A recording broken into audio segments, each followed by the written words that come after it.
कहता है कि ए 2 kg block is applied over a 4 kg block and both are placed on smooth horizontal surface.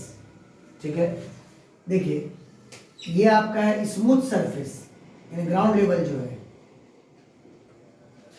ये आपका बिल्कुल क्या है, स्मूथ, यानी इसमें कोई फ्रिक्शन नहीं है। सबसे पहले इसके ऊपर एक 4 kg का ब्लॉक है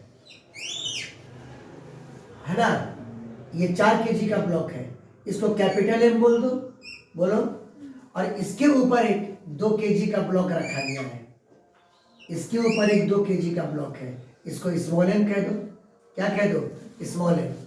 यानी कैपिटल एम का मान कितना? 4 kg और स्मॉल एम का मान कितना? 2 kg, है ना। और इन दोनों ब्लॉक के कांटेक्ट, ये दोनों का जो कांटेक्ट है, यहाँ फ्रिक्शन है और कोफिशिएंट ऑफ फ्रिक्शन का मान म्यू बराबर कितना दिया हुआ है? 0.2। म्यू बराबर कितना? 0.2। समझ में आई बात? और कहता है नीचे वाले ब्लॉक पर मैंने एक फोर्स अप्लाई किया F। बात फॉलो किए? नीचे वाले ब्लॉक पर मैंने एक फोर्स अप्लाई किया, कितना? F। बात फॉलो किए? कहता है बताओ F का मैक्सिमम या मिनिमम वैल्यू क्या हो ताकि ऊपर वाला ब्लॉक नीचे वाले ब्लॉक के ऊपर स्लिप ना करे। समझ में आई बात? F का मैक्सिमम या मिनिमम वैल्यू क्या हो ताकि ऊपर वाला ब्लॉक नीचे वाले ब्लॉक पर स्लिप ना करे। समझ में आई बात? जैसे फॉर एग्जांपल आप जैसे मान लीजिए आप बस पर बैठे हुए हैं और यहाँ पे ड्राइवर है, अरे बोलो ना, और आप बस के सरफेस पर बैठे हुए हैं, तो बिल्कुल वही सिचुएशन है, अरे बोलो ना। तो ड्राइवर ने जब इग्निशन ऑन किया, मतलब उसने ड्राइविंग फोर्स तो बस पे एग्जर्ट किया ना, अरे बोलो ना, बोलो। तो बस तो एक्सेलरेट करेगा, अरे बोलिए ना। लेकिन उसके ऊपर जो आदमी बैठा हुआ है वो भी तो बस के साथ ही एक्सेलरेट कर रहा है, अरे बोलिए ना। नॉर्मल केस में ये आदमी बस के ऊपर स्लाइड तो नहीं कर रहा है, नहीं कर रहा है। बात फॉलो किए? ये बस के साथ ही क्या कर रहा है? एक्सेलरेट कर रहा है। यानी अगर ग्राउंड लेवल से देखा जाएगा तो ये दोनों एक कॉमन एक्सेलरेशन से मूव कर रहा होगा। बात फॉलो किए? ये दोनों एक कॉमन एक्सेलरेशन से मूव कर रहा होगा। कहां से देखने पर? ग्राउंड से देखने पर। क्योंकि दिया हुआ है कि ये इसके ऊपर स्लाइड नहीं कर रहा है, ये इसके ऊपर स्लाइड नहीं कर रहा है, इसका मतलब ग्राउंड के रिस्पेक्ट में इन दोनों का एक्सेलरेशन क्या है? बोलिए, सेम है। बात फॉलो कर गए? कोई दिक्कत? अगर नाम दे दिया जाए, इसका नाम A, इसका नाम B, तो since B does not slip, B does not slip over A, B A के ऊपर स्लिप नहीं कर रहा है, तो as seen from ground, अगर ग्राउंड से देखा जाए, as seen from ground, ground से देखने पर दोनों का एक्सेलरेशन क्या होगा? सेम होगा। आप खड़े हैं, बस जा रही है, आप देखिए बस के छत पर आदमी लोग बैठा हुआ है, तो जिस वेलोसिटी या जिस एक्सेलरेशन से बस जा रहा है, उसके छत पर बैठा हुआ आदमी भी उसी वेलोसिटी या एक्सेलरेशन से जा रहा होता है। वो लोग क्लियर है? इसलिए क्योंकि बी ए के ऊपर स्लिप नहीं कर रहा है। बात फॉलो किए? तो as seen from ground both are moving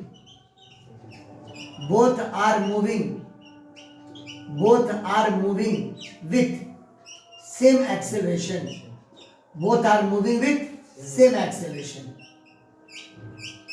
clear है? और किसके डायरेक्शन में? F के डायरेक्शन में। किस डायरेक्शन में? हाँ, फोर्स के डायरेक्शन में। जिधर आपने फोर्स लगाया उसी डायरेक्शन में ये दोनों सेम एक्सेलरेशन से क्या कर रहा है? मूव कर रहा है। समझ गए बात को? इन द डायरेक्शन ऑफ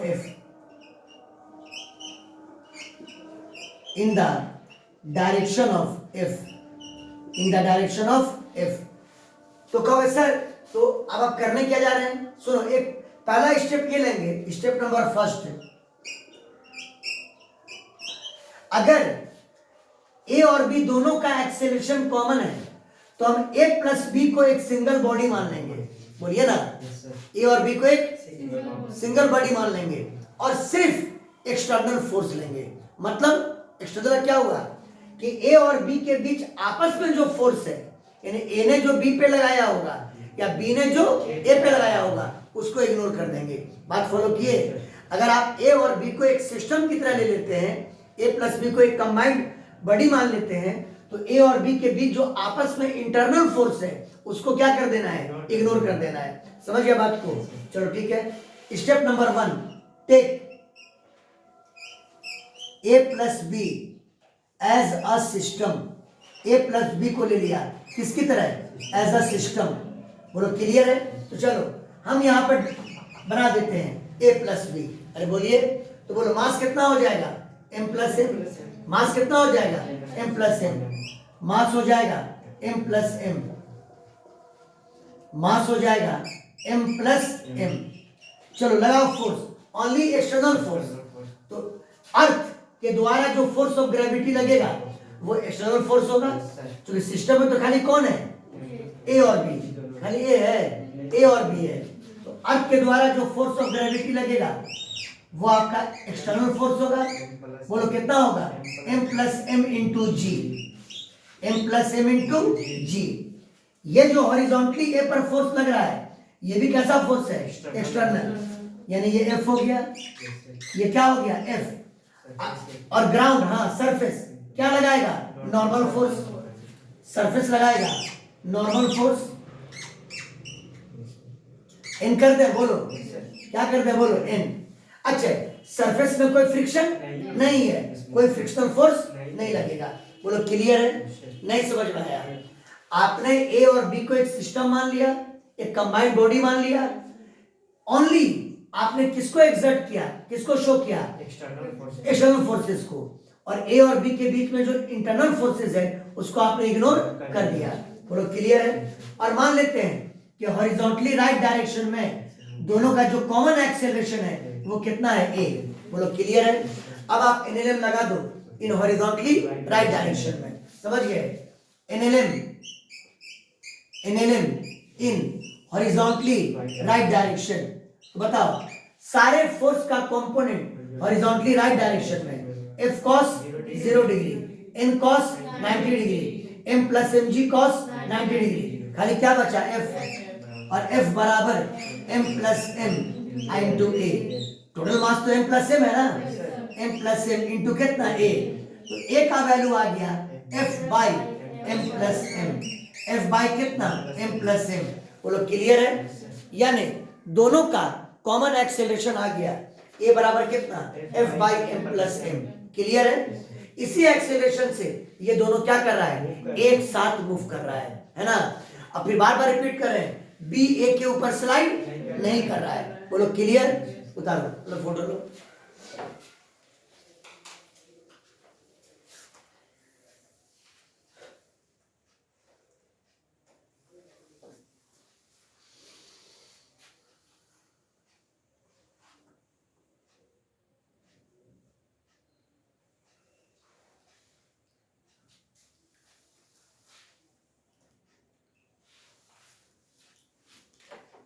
हो गया?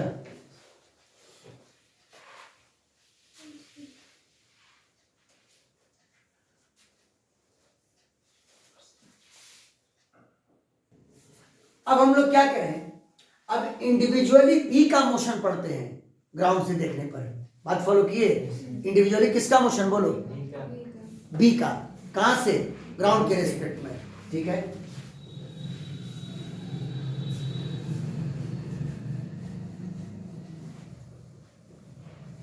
देखिए बाबू, motion of B, motion of B, motion of B as seen from ground, as seen from ground. Motion of B as seen from ground. B का मोशन कहां से देखने पर? ग्राउंड से। चलो बी को बनाओ खाली। हाँ, अब तो आप इंडिविजुअल बी पर आ गए।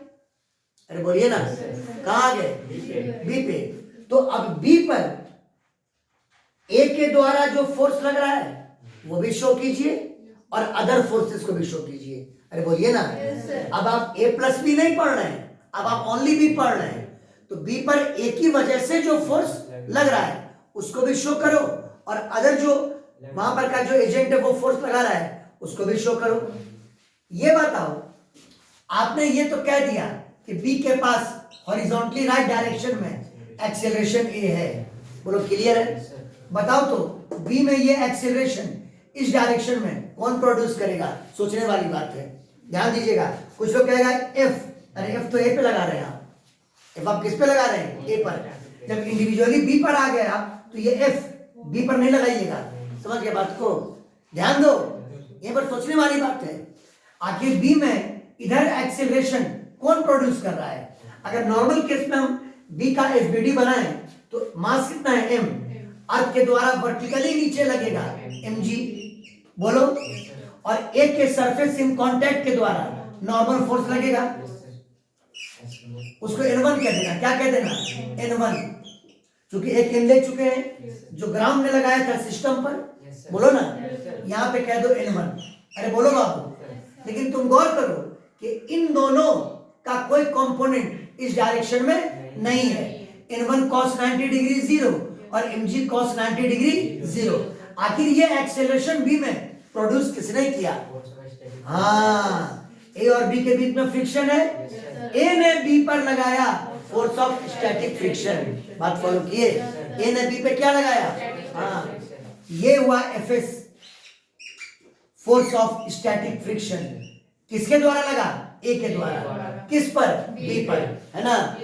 यही एफएस बी को ए के रिस्पेक्ट में स्लिप करने नहीं दे रहा है, और यही एफएस बी को ग्राउंड के रिस्पेक्ट में एक्सेलरेट करा रहा है ए के साथ। बात फॉलो किए? है ना? तो तुम कहोगे सर एफएस को तो मोशन रोक के रखना चाहिए था, एफएस लगा कौन रहा है? ए, तो ए के रिस्पेक्ट में तो वो रुका हुआ है। हाँ, ए के रिस्पेक्ट में तो वो रुका हुआ है, और एफएस का काम यही है, ए ने लगाया है ना बी पर एफएस, बोलिए ना। तो एफएस का काम है बी को ए के रिस्पेक्ट में रोक के रखना। तो बी के रिस्पेक्ट में ए तो ऑलरेडी रुका हुआ है ही, ये तो क्वेश्चन ही कह रहा है, बोलिए ना, बोलो क्लियर है? लेकिन हाँ, ग्राउंड के रिस्पेक्ट में एफएस की वजह से ये एक्सेलरेशन है। बात फॉलो किए? बोलो कोई डाउट? हाँ, तो एफएस ने दोनों काम किया। एफएस ने बी को ए के रिस्पेक्ट में स्लाइड करने नहीं दिया, और ग्राउंड के रिस्पेक्ट में उसको क्या किया? एक्सेलरेट किया। किसके साथ? ए के साथ। बात फॉलो किए? ये फोर्स ऑफ स्टैटिक फ्रिक्शन है ऑन बी ड्यू टू किसके? ए। बोलो क्लियर है? चलो अब आप बी पे एनएलएम लगाइए। बी पे क्या लगाइए? NLM on B, NLM on B in horizontally right direction में। सारे फोर्स का कंपोनेंट हॉरिजॉन्टली राइट डायरेक्शन में। एफएस cos 0 डिग्री यानी fs, n1 cos 90 degree 0, mg cos 90 degree 0, और ये बराबर b का मास क्या था? स्मॉल m, वैल्यू याद रखना, यानी स्मॉल m इनटू कितना? a का वैल्यू लाए हुए हैं कितना? f by m plus m, यानी m इंटू a का value f by m plus m। बोलो क्लियर है? हमेशा बोला कि एफएस का मान हमको मिल जाया करेगा किस चीज से? क्वेश्चन से। मिल गया हमको एफएस का वैल्यू, क्वेश्चन नंबर कितना? फर्स्ट। बोलो कोई डाउट? अच्छा, क्या बी के पास वर्टिकल डायरेक्शन में कोई एक्सेलरेशन है? नहीं, यानी n1 बराबर किसके हो जाएगा? mg के हो जाएगा। तो एफएस मैक्स निकाल लो। क्या निकाल लो? FS max. नाउ एफएस का मैक्सिमम वैल्यू फॉर्मूला क्या होता है? म्यू एस हो गया, म्यू इंटू एन, और n1 और n1 ने किसको बैलेंस किया? mg को, यानी म्यू इंटू कितना? mg। इक्वेशन नंबर कितना? 2। अब बताओ बी ए के रिस्पेक्ट में स्लाइड ना करे, उसके लिए कंडीशन बोलो। FS less than equal to FS max. हाँ, for B not to slide with respect to किसके? A, FS less than equal to, बोलो एफएस मैक्स। बोलो क्लियर है? बताइए एफएस की वैल्यू कितनी? MF by M plus M, MF by कितना? M plus M, less than equal to F X max बोलो mu M G, कोई doubt? और एम से एम क्या हुआ? कैंसिल, क्रॉस मल्टीप्लाई कर दो तो F less than equal to mu G into कितना? M plus M. बोलो आ गया रिजल्ट? बोलिए ना। ये जो फोर्स हमने ए पे लगाया था इसका मान इतना से कम या बराबर होना चाहिए। बोलिए ना, इतना से कम या बराबर रहेगा तो ए और बी एक साथ एक्सेलरेट करेगा, मतलब बी ए के ऊपर स्लाइड नहीं करेगा। बोलो क्लियर है? अगर इस फोर्स का मान इतना से क्या रहेगा? कम या बराबर, तो ये दोनों एक कंबाइंड एक्सेलरेशन से मूव करेगा, मतलब बी ए के ऊपर स्लाइड नहीं करेगा। बोलो क्लियर है? तो ये बताओ अगर f less than equal to इतना है तो ये f का कैसा मान हुआ? मैक्सिमम मान हुआ। कैसा मान हुआ? मैक्सिमम मान। यानी f max बराबर mu G into M plus M. Mu G into कितना? M plus M. ये फोर्स का मैक्सिमम वैल्यू हुआ। म्यू का वैल्यू कितना क्वेश्चन में लिए थे? 0.2। जी का मान 10, कैपिटल एम का मान 4 kg, स्मॉल एम का मान 2 kg। 0.2 इंटू 10 2, 4 2 6, 6 दूनी कितना? 12 न्यूटन। यानी एफ का मैक्सिमम वैल्यू कितना? 12 न्यूटन। यानी या तो 12 न्यूटन बल लगाइए या 12 से कम लगाइए, ताकि ये दोनों एक कॉमन एक्सेलरेशन से मूव करेगा, मतलब बी ए के ऊपर स्लाइड नहीं करेगा। जानते हो क्या होगा? अगर एफ का मान 12 से क्या होता? ज्यादा, तो फिर ये दोनों एक साथ मतलब एक कॉमन एक्सेलरेशन से मूव नहीं कर पाता, बी ए के ऊपर क्या करने लगता है? स्लाइड करने लगता। और एक वक्त ऐसा आता कि बी ए को छोड़ देता। नहीं समझे बात को? बी ए को क्या करता? छोड़ देता। बात फॉलो किए? बोलो क्लियर है? तो एक्चुअली ये फोर्स ऑफ स्टैटिक फ्रिक्शन ही है कि अगर बस के रूफ पर कोई आदमी बैठा हुआ होता है तो वो बस के साथ एक्सेलरेट करता है, बस पर फिसलता नहीं है। बात फॉलो किए? बोलो क्लियर है? कभी कभी गौर करोगे, देखो ये मैक्सिमम वैल्यू आया, मतलब फोर्स इससे ज्यादा नहीं होना चाहिए। कभी कभी अगर मान लो ड्राइवर अगर एक्सेलरेटर दबाता है तो तुम गौर करोगे कि बस पर बैठा हुआ आदमी स्किड करने लगता है ना? ऐसा बोलिए ना। वहां पर वो इस लिमिट से क्रॉस कर जाता है फोर्स का वैल्यू। समझ में आई बात? उतार लीजिए।